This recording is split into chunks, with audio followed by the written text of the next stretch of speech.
Bike riders na gumagamit ng EDSA patuloy ho sa pagbaba mula panahon ng pandemya.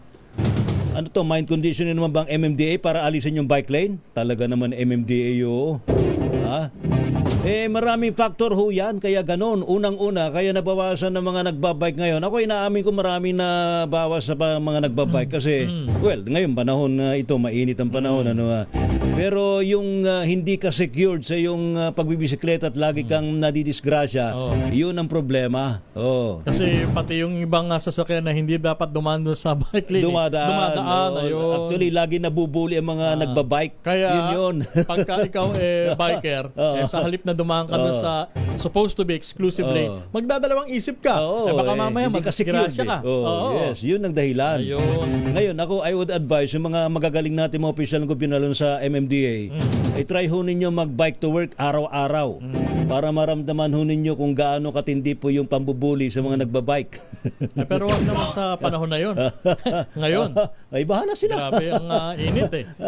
Magpakita sila ng magandang ehemplo kung talagang gusto nilang lumuwag ang traffic. Ating alamin sa report ni RH52, Ediel Parosa. Ediel. Okay, at Romel, sa gitna nga ng mga pag-aaral para ibalik ang motorcycle lane sa EDSA, inulat naman ng Metropolitan Manila Development Authority na patuloy sa pagbaba ang bilang ng mga nagbibisikletang dumadaan sa EDSA. Batay sa datos na inilabas ng MMDA, nasa average na 1,786 na lamang ang mga siklistang gumagamit ng EDSA araw-araw noong 2023. Mula ito sa higit sa 3,000 bicycle count na monitor sa pangunahing lansyangan araw-araw ang panahon ng pandemya mula 2020 hanggang 2021 at bahagya pang bumaba sa 2,661 average noong 2022. Una nang ipinahayag ni MMDA Chairman Attorney Don Artes na posibleng nasawi ng bike lane sa EDSA kasama sa pinag-aaralan ding pagbabalik sa exclusive motorcycle lane. Sa susunod na buwan, kasado umanong magpulong ang MMDA at ng Department of Transportation para talakayin ang kanilang mga independent o sariling pag-aaral. Hinggil sa nasabing usapin, tinawag ni Artes underutilized itong bike lane sa lungat sa mas maraming 178,000 motorcycle riders na dumaraan sa EDSA araw-araw. Alam mo, Ediel, i-justify lang yan ng MMDA para alisin nga yung bike lane. Pero ito naman ang masasabi ko bilang isa nagbabike, Abay, kaya bang sagutin ng MMDA kapag maraming mga nagbabike, tinanggal mo yung bike lane, maraming nagbabike tapos biglang namatay? Kaya bang sagutin ng MMDA yan? Ha?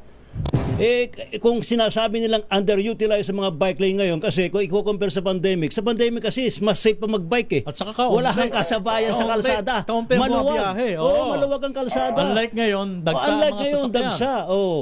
Tapos ngayon, sa mga tanong ko nga sa MMDA kay Chairman Artes, kung kaya ba nilang tanggalin bike lane, kaya ba nilang mapaluwag ang traffic?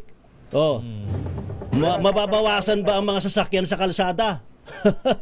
Hindi. Ang salutang naman ito, Ray, ay Department of Transportation sa motorcycle lane. Ito nga, binabanggit ni Chairman Artes na kung sakali mang ibabalik ka exclusive lane sa motorsiklo, kabilang doon sa mga pinag-aaralan, yung baka pagtatanggal din doon sa bike lane o shared lane sa parehong motorsiklo. Wala nang problema yung shared lane. Walang problema. Actually, kahit nga din nila sabihin na i-shared lane natin, talaga nagpapashare ang mga nagbibisikleta Pero yun lang, ang problema kasi... Ang clash dito, yung motorcycle riders, kasi sila mismo, ayaw nila ng shared lane o yung gusto nila masolo. Gusto nilang sarilinin. Mali naman yun. Yung riders ng bisikleta, yun ang sinasabi ng MMDA, yung mga advocacy groups na kausap nila, ayaw rin ng shared lane. Yes. Gusto nga ay magkaroon ng exclusive lane pati yung mga active transport user. Hindi kasi pwede na magsama yung di-makina saka yung di-paa. Yung manual. Di-padyak.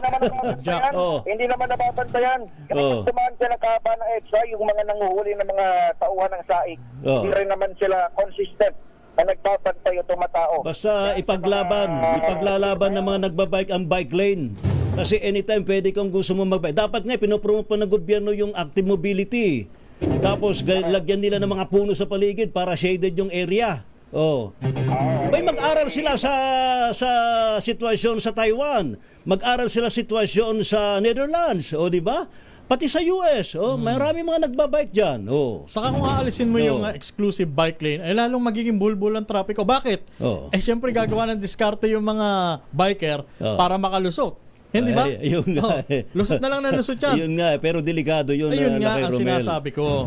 Kung tatanggalin mo yung exclusive bike lane, makakaisip ng paraan yung ibang mga biker na gumaya sa mga kamote rider. Singit dito, singit Hindi, ngayon doon. nga nangyayari ganun na kasi pinapasok na ng ibang nakadimaki na yung bike lane. So So what more kung aalisin mo? ang nag-a-adjust na lang kami mga nagbabike. Kaya may time na talagang kailangan mong sumingit sa gitna.